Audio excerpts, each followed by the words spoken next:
Ignition liftoff. 6, 5, 4, 3, 2, 1, 0. All engine running. Liftoff. We have liftoff. This week we're bringing you something new that we're calling Lift Off With. Now, in honour of National Small Business Week, I'm bringing you some of the best kept secrets who are perhaps earlier on in their journeys or really on their way to lift off. We're bringing you a new episode every single day to shine a spotlight on these incredible women that you might not have yet heard of. Right, so let's lift off with.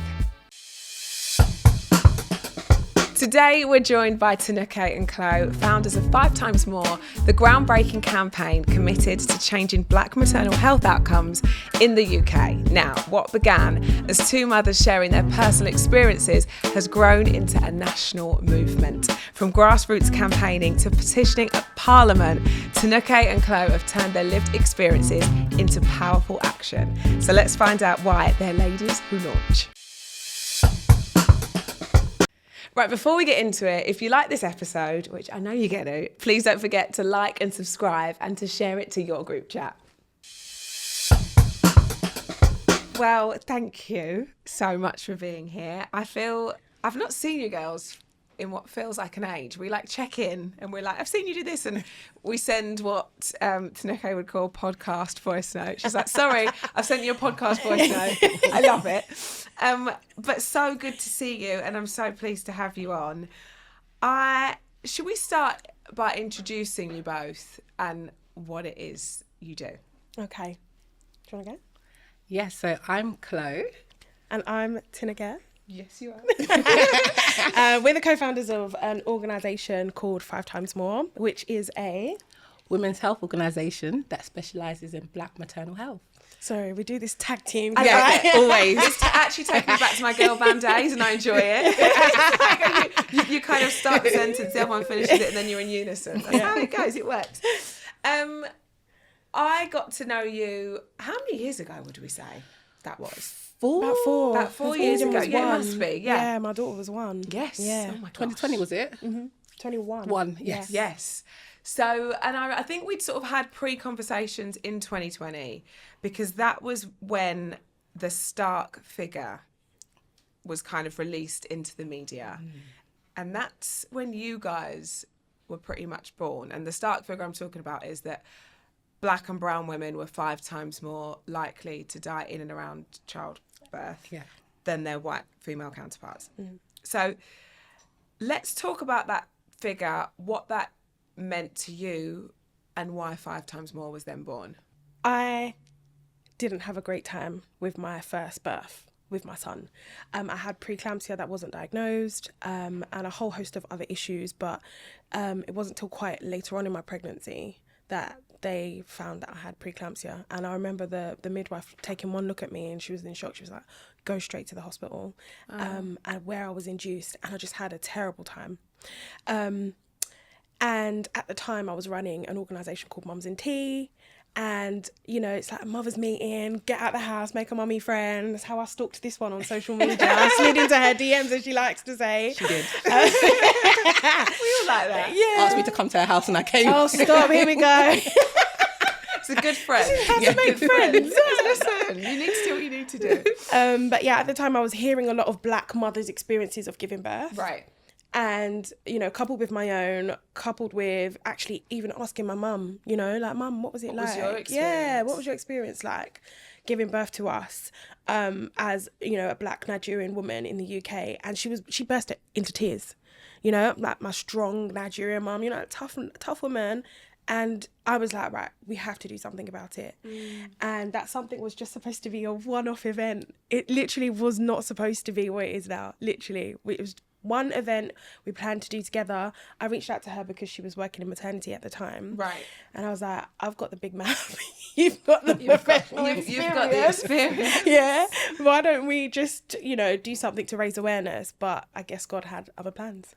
And those other plans kind of, to what 5 times more is today, even for over the 4 years that I've known you and watching it and the pride that I feel, because I know how passionate you both are about this issue, and an issue that nobody has ownership over because everybody's story is so personal, but you do such a brilliant job in kind of articulating that message and making sure it travels far and wide. Can you tell me, obviously we know it's a maternal health organisation, but could you tell me exactly why it needs to exist? Yeah, it needs to exist because at the time, everyone knew about the statistics. Everyone knew black women were 5 times more likely to die during childbirth, pregnancy, and 6 weeks after. We have to remember the 6 weeks after. But no one knew what to do about it. So myself and Tinuke was like, what can we do? So it was all about doing policy changing. So going to the government and telling the government black women are more likely to die. What are you going to do about it? Are you going to put a target? Are you going to look at training? And then also it was women. We wanted women to do something about it, to feel empowered and be able to advocate for themselves. So that's why we started the steps. You know, we had the 5 recommended steps at first, and now the 6 recommended steps. Because we're like, we don't want you to be scared to give birth. You know, I have 2 boys. My first experience was amazing, and my second wasn't the best. But I want women to know that if you're black, you can have a positive birth story. Yeah. So we just wanted to equip women with things. Yeah, and I think that's what's really hard, isn't it? When you're trying to, and I think that's what you've both done so well. When you're trying to educate, you also don't want to scaremonger. Yeah. And it's such a fine line, right? Because you want people to know what what could happen and how to be equipped if you are going to be in those situations and how to advocate for yourself. But also you don't want to terrify the life out of women that are either about to deliver a baby or, you know, are looking to kind of get pregnant. It's such a scary place. And I think that's what can kind of happen in, you know, I've seen it in my family WhatsApp chats with I think in the black community, where it's a kind of community that is scared to when it comes to health anyway. Yeah. And I think we saw that a lot over COVID, right? I say that COVID. Yeah, that was a really kind of big moment where everyone was like, okay, we need to kind of do better here. But in like family group chats and asking, I remember when we were working on the Dispatches documentary together, which is where I first met you both, that I know I'm asking my family their experiences, and it kind of really did snowball because it's the questions that we don't ask, right? So how did you kind of bridge that gap of being a source to kind of educate and empower versus scaremonger? But say we learned. Babe, we didn't get it right at first. We did not. We really didn't. Hard. We didn't. Yeah. It was like, if you went on our website at first, I think, just to give a bit of context, I'm a context kind of babe. Yeah. When we started 5 Times More, I was pregnant with my second child. So I was like, no, this is not happening again. This, like, for selfish reasons, but obviously for everyone else as well, you know. I was like, I don't want what happened in my first birth to happen again. So being pregnant and helping write those steps and getting those things out there, I was like, everyone needs to know.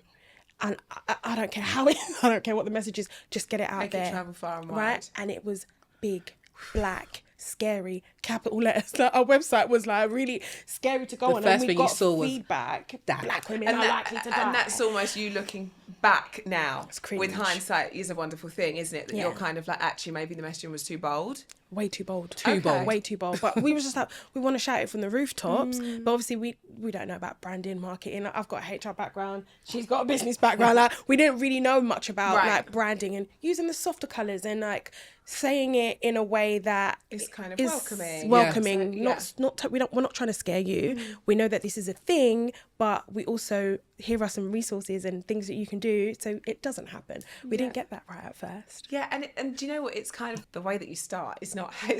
You have to evolve, and you look back and think, goodness me, that isn't. Maybe the messaging wasn't clear. Maybe it wasn't what we wanted it to be. But you had to start somewhere, right? Yeah. How do you? You've got this mission, and it's very, when something is that personal and also triggering to you too, as well as the people that you're advocating for. How do you go from 2 mums with a passion and a real fire in their belly about something to a full-blown movement? I think because it just happened. I think 'cause we didn't plan to do 5 Times More. It kind of just was birth because we wanted to raise awareness. And I just think since then we just seen the gap and we just carried on. But We keep plugging that Yeah. gap, to Yeah. be fair. Yeah. I think for us, it was almost it's it's a bittersweet moment as to why 5 times more actually got so popular. Because obviously, as you know, in 2020, we had the murder of George Floyd, and everybody kind of was rallying around and trying to support causes. So we started in 2019, our petition was already live, and then people had something to jump onto. So it wasn't as if, oh, in 2020 we realised it and we just kind of, I don't want to say jump on the hype, because there was an influx, you know, kind of across the board. Exactly. People, like you say, out of what was an awful and tragic event. Yeah. There was then all of this kind of light bulb moment that everyone realised, actually, guess what? We should be supporting black businesses. We should be buying black books for our children. We should, and it kind of was this light bulb that went off, which, as we know, there's still a very long way to go. But it was that real, it meant a lot to lots of different people at that time, right? Yeah. I always wonder when it comes to organisations, because I know how much that you both had to give up to make this happen. How does that work? Because I know that you are kind of the queens in my eyes of spinning plates, because you got to eat. You've got this thing that you're passionate about, but at the same time, it isn't a moneymaker. You're trying to do this because you're so passionate about this cause, and that is something that you'll never give up on, because you'll never not be passionate about maternal health, right? How does it work? Is there funding that you're eligible for? Is there? I'm so curious as to how you make this happen and feed your own children, whilst looking out for everybody else. Yeah, we always say we did it the other way. Most people get rich and then they have a non-profit. Which is why this is so admirable, because like you say, it normally comes the other way around. We've got this platform and this opportunity and this pot of money to be now able to help other people. Yeah. But for you guys, this was people first, I'll figure out myself later. And honestly, it's so admirable. Yeah. Tell me how that looked. I think because we're passion driven. Yeah. That's the thing. I always say, if I knew, I don't think I would have done it. As much as I love 5 times more, I just didn't know. I was just going in there like, Tinuke said, let's do this. I was like, let's do this. Not realising that it's an actual business. We're not just a grassroots organisation. We're actual business, and we need a roof over our head.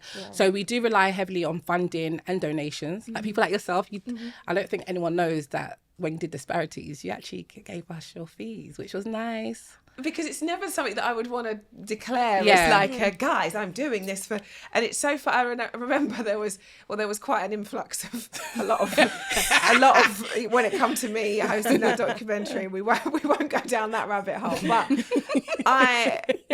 we shouldn't laugh so hard. We shouldn't be laughing so hard. That was the time, wasn't it? Now we can laugh right after the fact, but at the time there was a lot of heat on that documentary for the wrong reasons, which was such a shame.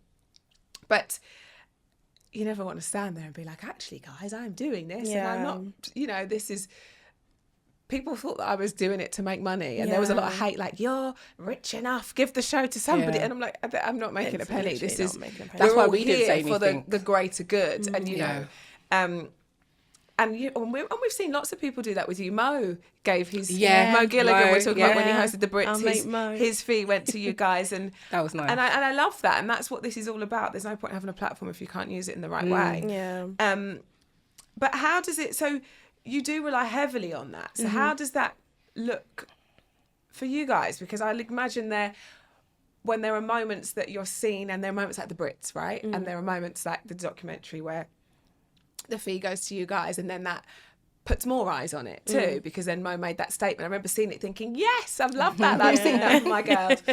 And then it draws more attention, and I suppose that snowballs and other people get in touch. But then there are going to be months that are quiet. Yeah. Many months. Many months. Absolutely. Do you know what? I think we've actually made it work. So even though it's like a non-profit, we can be entrepreneurial in our spirit and what we do and how we help women. So for instance, we do have our colourful birth wallets, which are available in all of South East London. in all of the hospitals, and that's something that the NHS pay for, you know, and it's something that it's a wallet with advocacy information for women. It was supposed to be designed for Black women, but they're giving it to everyone, which is amazing because it's real information that anyone can use, right? So like we've had to do things and like be really entrepreneurial and think outside the box when it comes to, we can't just rely on funding and donations, because like you said, there are quieter months, of course, and we're still running a business as much as it's non-profit, and we had to really drill that in our heads to make sure that right, charities do make money, non-profits do make money. And as you say, it goes back to your original point, this has all kind of been birthed by accident, right? It was supposed to be that one event that you thought it would be a good idea to help, but it shows you how much that everybody's grabbed onto it because it's needed. But equally, you've not got a business plan. There's no model. There's no what do we do? You're kind of... No one's done it before. It's happening as you go, which is the beauty of it, right? And like you say, Clo, if you'd have known that from the start, there are moments that you'd have probably ducked. Yeah. Sorry. But the passion keeps me. The passion keeps me. And everybody that...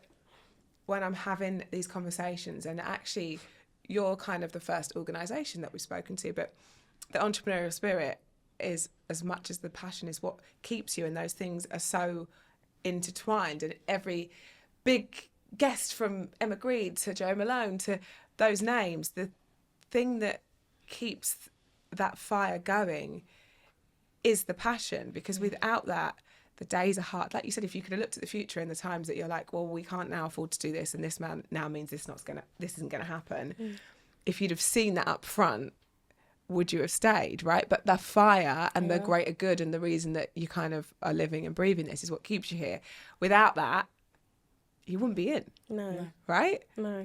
It's hard stuff. But remember, we're dealing with people's trauma, traumatic experiences. People when they see us, they literally, you know, which is great, feel like it's a safe space and they can talk to us because of the work we do. But then sometimes people trauma dump and they tell us about their really negative experiences, or they show us pictures or videos. Oh, we've seen a lot of stuff, right? And we want to help and we want to point in the right direction, but you've got to remember, it all still comes to us and we still see it, and it's still triggering for you. Very. And I think that's what is so important about what you do, is creating that safe space, but you've got to take time for yourself. How do you do that? How does time for mum look? Oh my gosh, we know when to take time. So I can tell when Tinuke's stressed and is having a hard day, and I tell her it's okay, I take over. She does the same for me. So if I'm having a hard time, she'll say I'm taking over, and that's how we work well together. But there's also stuff, I love to go on walks, pray, faith. It's very strong. And Pilates. I love Pilates. We became Pilates girls recently. Is it changed your life? Yes. For me, we said yes. I am so passionate about it that I honestly think it's the only time of day, and I've not done it today, and I'm already like, oh, I feel a little bit. It's the only time that I don't think about anything else, because you can't. You can't. What do you mean?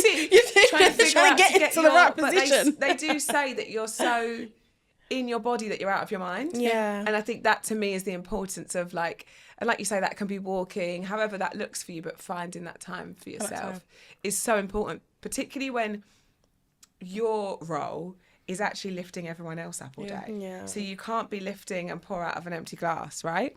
I suppose that the way the industry has really embraced you, and I've actually realised that these are the conversations we need to be having, right? So I want to talk about Coronation Street. Big storyline, big soap, big ITV. When they're taking on a storyline, and I've seen it when I host This Morning, that storylines that are big, whether that's like an anti-bullying one, or we've seen suicide storylines, or maternal, you know, lots of those different soaps will take charity advice and organisation advice when they're tackling those big moments. And you are the go-to. So Coronation Street took on that big storyline, and you work closely with them to kind of consult across that. How was that? Because that's a kind of different experience altogether, isn't it? Yeah. It was kind of surreal because you just think Coronation Street is like the longest running, you know, It's huge. show. It doesn't It's get bigger than huge. that. Yeah, it's huge. You kind of feel a bit like, oh my God, is it us? Yes. Like, really? Yeah. It felt good that, you know, They were even they highlighting the trusted story. us. Yeah, they trusted us to come that, and they're highlighting such a huge issue on a massive platform like that. I feel like it's a step in the right direction in terms of raising awareness, which is one of the biggest things that we want to do. Well, that's what I mean. And you're more. talking like how many kind of homes that lands in, and Yeah. we're talking. I remember when we did the documentary, the Dispatches documentary, we thought it was going to be an hour, but it was half an hour. Like it was like the conversation was there, and we were just teetering on the edge of everyone being ready for it, but it wasn't quite ready for an hour. But we had so much footage, and we're like so many stories to tell that we had to get in that small frame of time. So the fact that like fast forward however many years on, 4 years, it's now on a soap. Like you, if you'd have said that to us at the time, that would have been Never. like It's true, you know. like that's actually crazy, right? It is, and I wasn't Yeah. expecting Carnation Street. I think when we got the email last year, I was like, Carnation Street? Yeah. Really? Yeah. Okay. I was like, they're still going. And then they're still going. I was like, okay, this is good.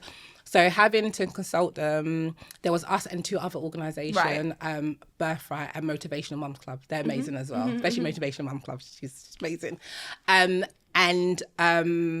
So we consulted them and went back and forth, saw the storyline, went back and forth, advised them. Right. And then to see it come out. And Dee, she was amazing. Yeah. She played her role so well. No, there's nothing I can say about it. It Yeah, was literally. good. They done well. They done Yeah. well. And you must, and for you to be, like you say, that trusted, that's you know, you are, like you say, with those other amazing organisations too, you have become such a reliable source. Yeah. And I think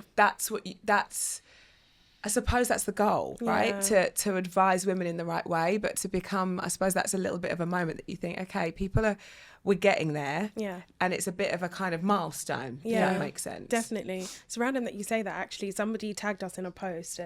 I think an influencer was just talking about, like, make sure you trust the sources on the internet. Don't just believe everything you see. I think it was like a midwife.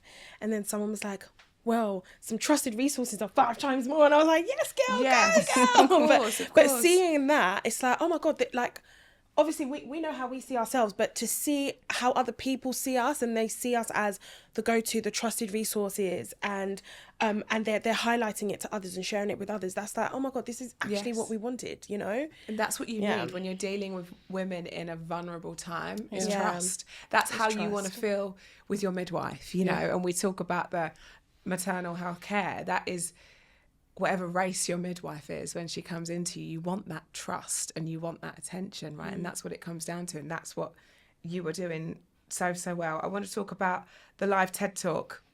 Not my girls doing a TED Talk. Tell me, I mean, that's a big old milestone, isn't it? Goodness me.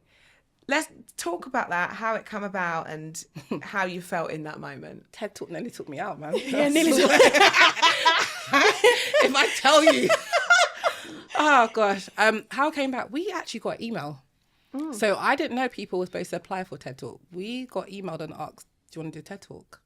And we were like, What does that mean? yeah. I mean, so I'm not a public speaker, so I was like, maybe. She was like, yeah. And I was like, okay, I'll do it with you. Because I was like, do it by yourself. I didn't want to do it. I was like, no. This is all coming back to me now. I remember this. You'd always just push. You always just push. It's like, let her do the talking. I just sit and smile. Yeah, but do you know what? That's what's being in a good duo is all about, Yeah, right? it You know works. each other's strengths and each other's weaknesses, and what makes you feel good Yeah. and what doesn't. Yeah. That's it. So we got the email, and then she persuaded me to say yes. I said yes, and then went through about the storyline, what the content's going to be, what we're going to say, and the topics and stuff like that. Picked it, Changed a million times. changed. Rehearsed. Like, You couldn't really crazy. rehearse beforehand because they had to keep going through it and seeing if it was correct, Right. if the sources were correct. And then the day before, I just completely forgot my lines. Yeah, but if Forgot you're not, it. it's not your what like it. If it's not your world, talking on demand and being a public speaker is very different to what you do, Very. right? And it's something that you don't feel secure in. Was you able to improvise? No, the next day I prayed. The way I prayed that night when I went home, and in the morning I said, God, please don't come embarrass me. Please do not embarrass me. Let people know that I'm your child and shine your light on me. When I got on stage, I knew every word. Every word. I got a few things wrong, but you can't tell. No one would know. No one would know. This is what I think when it comes to public speaking, it's something that is so authentically you, which 5 times more is. The lines are just there as a guide. You know this from your heart and soul, you know, and even if you wasn't following it to the letter, of course it's right because it's there's no trick questions. You're just you're talking on what you know. How did you find it? Do you know what? No, you say that. I did practice a lot because I didn't want to go off script, right? And it's not even a script because they don't call it a script. It's like you have to internalize it. You don't memorize it, you internalize it. So it becomes a part of you. So like even to be fair, the training we got and the rehearsals we did, the in-person rehearsals we did were really transformative because like at first we were like us, you know, like Shakespeare. We would just get on stage, rehearse, and just like, you know, walk about and move like this. be us. And they were like, stay planted because this is such an important topic that when you sway, I'm looking at you sway, I'm distracted, and we want to hear what you're saying, and what you're saying is brilliant, and then it becomes, all right, I have to remember my lines and stop swaying and doing what I would normally do, but still be me. Oh, it was a lot. So it's not easy. And making it look easy is an art form. Like when I watch people on telly, because I host, I really appreciate that. When I feel so comfortable and I feel like I just know the person, I'm like, that there is hard. That is hard to portray. You know, you look at the greats and people that you love that you've seen on TV for years and you feel so, like Davina McCall I'm obsessed with. Amazing. Because she's like everyone's bestie. But the way that she is on TV is no different. Like there's not a slight change, a slight sort of stiffness or anything. She is just her. And I think that's a really hard job when you've got so many notes to remember and everything to kind of deliver.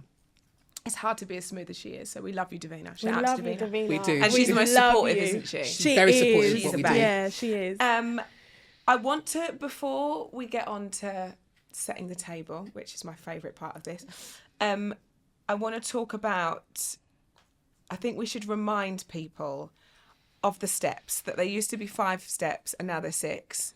So just to bring it back to what you do and telling women how to advocate for themselves, can we talk about the 6 steps? Okay. I think we're going to go back and forth on this one. Do you know, it's been a while since we've had to actually recount it, but we, like you said, it's natural. We know it. Whatever's important. Right. The first one is speak up. So if you feel like something isn't right, trust your gut and speak up. Mm-hmm. The second one is...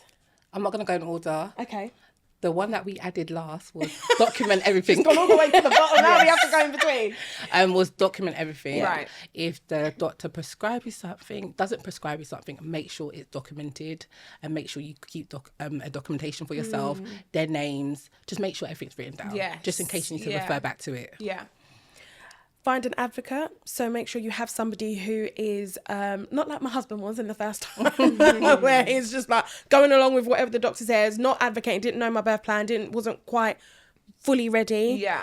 Get somebody who, sorry husband, I do love you. It's fine, we've been through it. We've been through it. You were fine the second time around. You redeemed yourself. Find someone who is as clued up on pregnancy, birth and what to expect, who can be your voice maybe when you're a little bit vulnerable and you're not able to talk. That's really important. Trust your gut. So nobody knows your body better than you. This is my, like in life. Yeah. It's just honestly a life lesson for me. Literally. Your gut is so powerful. So powerful. So if you feel like something isn't right, trust your gut and in turn speak up. So it goes back to point one. It goes back to point 1. Know your rights. Know your rights. I feel like that's a separate resource. It's just like slipping it in there. Ladies, know your rights, We'll right? take that. Know your rights. We'll take that. I know. I got one. Go on. Trusted sources. Yes. I can't remember what the title. What do you call Make it? sure you use trusted resources. That's it. Yes. So nhs.com, patient.org. 5 times more. 5 times more. And NICE. NICE. Yeah. Those are trusted websites that I should That definitely one's use. important because as much as, you know, when you're like, especially if it's your first time, you'll be talking to your friends, talking to your family, maybe hearing some traumatic stories that happen and experiences, and you know, you might not have had the best advice, or you're not quite as clued up as you should be. So getting information from trusted sources is so important, because you might hear one thing about like preeclampsia or epidural that might not be, you know, quite correct. So you have to know what your facts are going in. So be careful of those kind of horror stories. Well, I was going to say, things happen in different hospitals. With if you go on nice.org or .co.uk, they have guidelines that every hospital must follow. Right. Because giving birth to 2 different hospitals, they've got 2 different guidelines, so you don't know. So go to nice.org, look at their guidelines, and that's the ones that all hospitals follow. Okay, got it. I'm sure Know You're Right is there. Ask for second opinion. Ask for a second opinion. There you go. That's the I knew it was one. There you go. We got there then. Ask for a second opinion. That is so important. Yeah.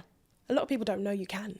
I certainly didn't. Then that goes back to knowing you're right. There we go. Yeah, I certainly didn't. Yeah, you have to be able to know like how to escalate should you need to. Right. How to ask for the matron in charge. How to request for a second opinion. I remember with Eden. What happened at the end? Oh god! Right towards the end, and obviously I was nervous because of what happened the first time, and it was around COVID time, so it was just really scary, right? So I've gone in, and they're like, "Oh, baby's measuring quite small. Her head is measuring quite small," and I was like, "Oh my god, no!" Like, she gave me information to go, just go somewhere else and get it checked, because I'm not too sure what they're saying, but actually it turned out to be fine. But if I had just left it, oh my god, baby's measuring small, what do I do? I'd have been worried. It's already lockdown, COVID, all of that kind of stuff, and then my baby's head is measuring small. What does this mean? And I've gone and checked it, and it's like, oh, it's fine. That's exactly that though, and you take on so much when you're vulnerable, don't you? And it's actually kind of being able to have a bit of tunnel vision and actually going to trusted sources, getting that second opinion, knowing what's right for you rather than letting that outside noise in. It's easy to do because you're in that vulnerable state, right? Yeah. If people want to find out more information, tell us where to go. So, you look at me? Website. Oh, yeah, your website. I mean, this is yeah. Our website is 5timesmore.org.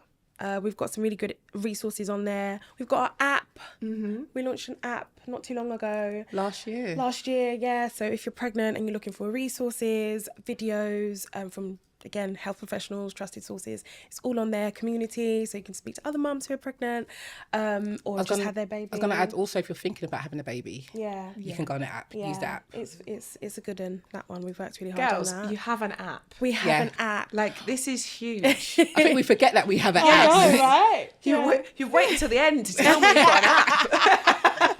Because we just put things out there and we just move onto the next. Yeah. I think we need to kind of slow it down. Yeah, but that's what it's like to be an entrepreneur, right? You're on to the next. On to the next. So I want to set the table with you both, because I love to look at our future self. I'm always focused on that, and I think that's what keeps me going, goal setting. And Dior, who I'm obsessed with, who is my life coach, she was on our first ever launch box.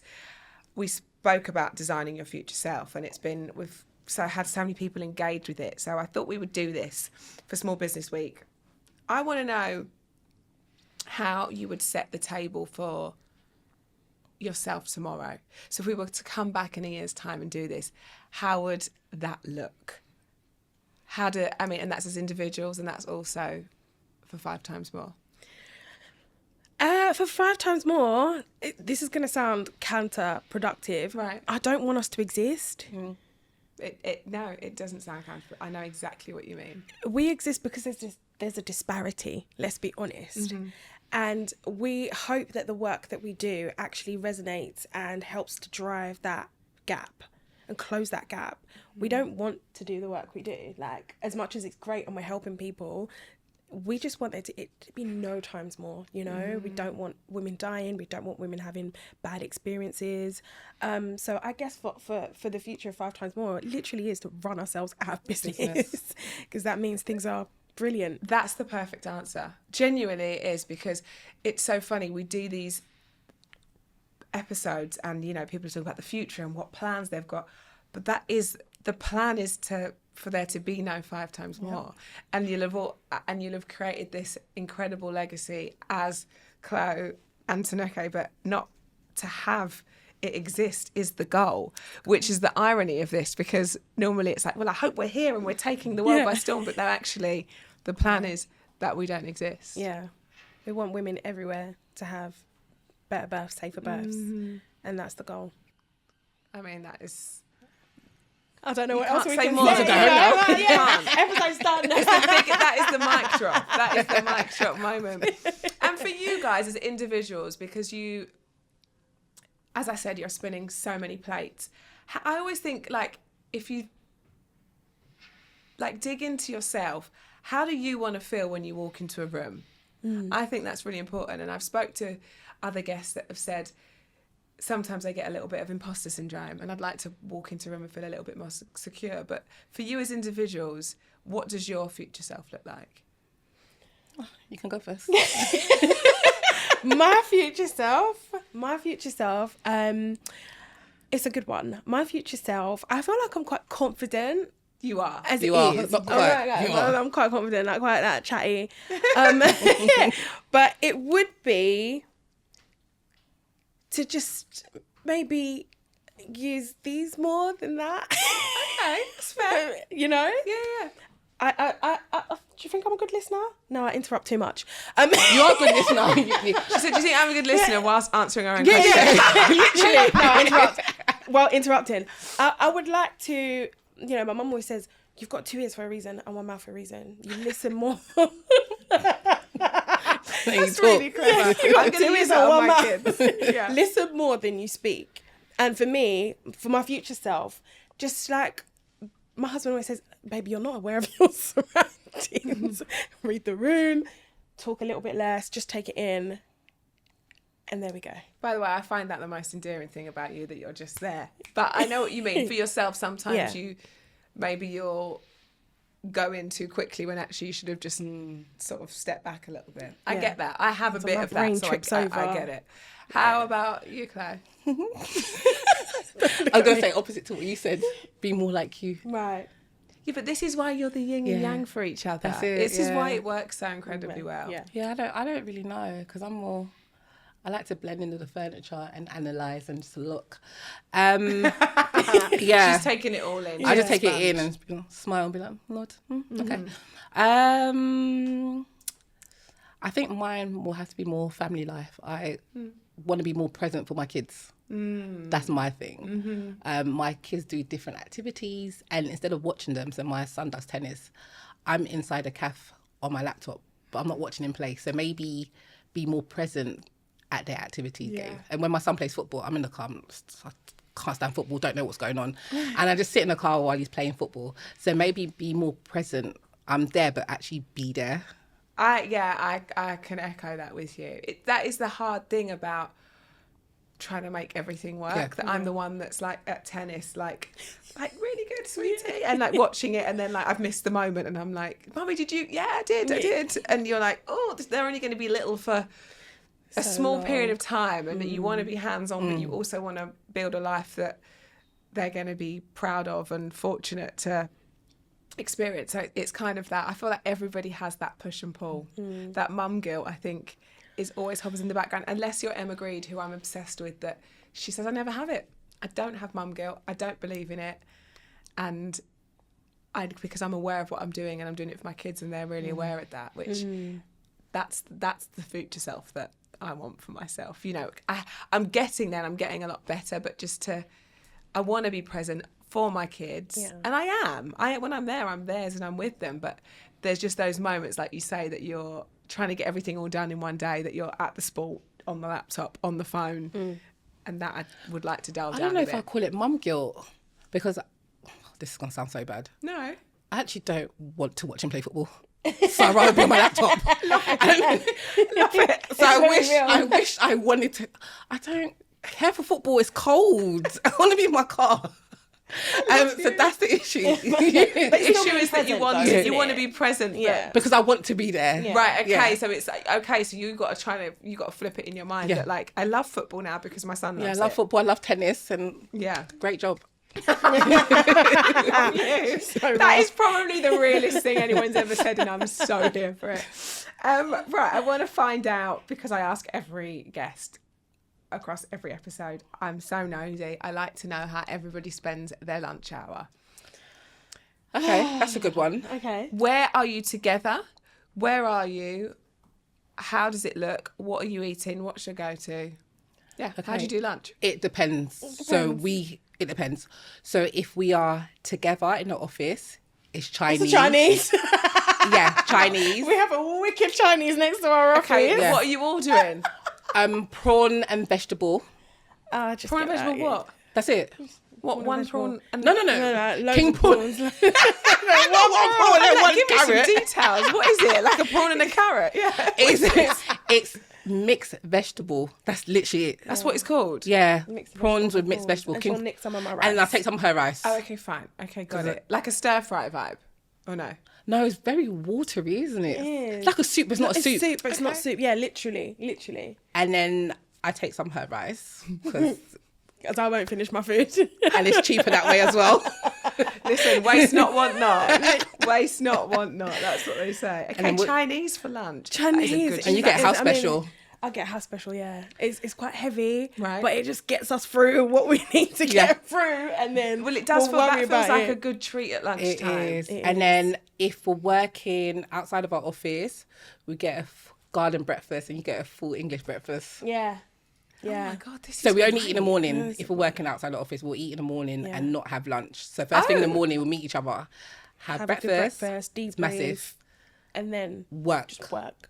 Oh, okay. And then what? And then straight through to dinner? Yeah. Yeah. Probably a snack in between somewhere. Snack for you. We have a fruit salad from lunch from M&S, don't we? There you go. And then if quite we're working varied. from home, I will have chicken and broccoli. There's always chicken and broccoli in my house. Okay. So I have that for lunch during meetings. And I'll just have whatever I had for dinner. I'll just She'll make have sure duck there's and enough. Yeah, and there's that. I'm that girl. Yeah. I'm like, just I don't need to think. I'm just going to heat it Yeah. up. if I'm Heat it working up. from home. It's normally a duck wrap you always seem to have for some reason. I love M&S. this. Oh yeah, I mean it's too good. Yeah. I'm with you. I'm with you there. That's been my favourite lunch hour ever, by the way. The prawn and vegetable. You peaked there. You peaked at prawn and vegetable.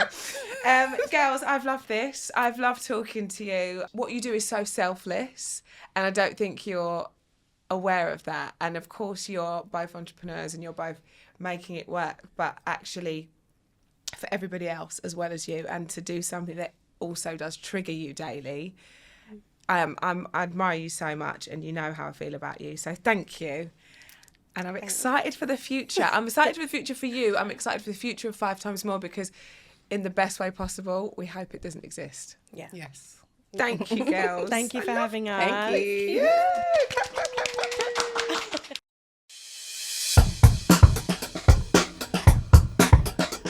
Don't forget to follow us on Apple and Spotify or wherever you get your podcast to make sure you don't miss out, because next time we're going to be talking to another incredible lady who launched. If, like me, you're a watcher, then follow us on YouTube, and please don't forget to like and subscribe.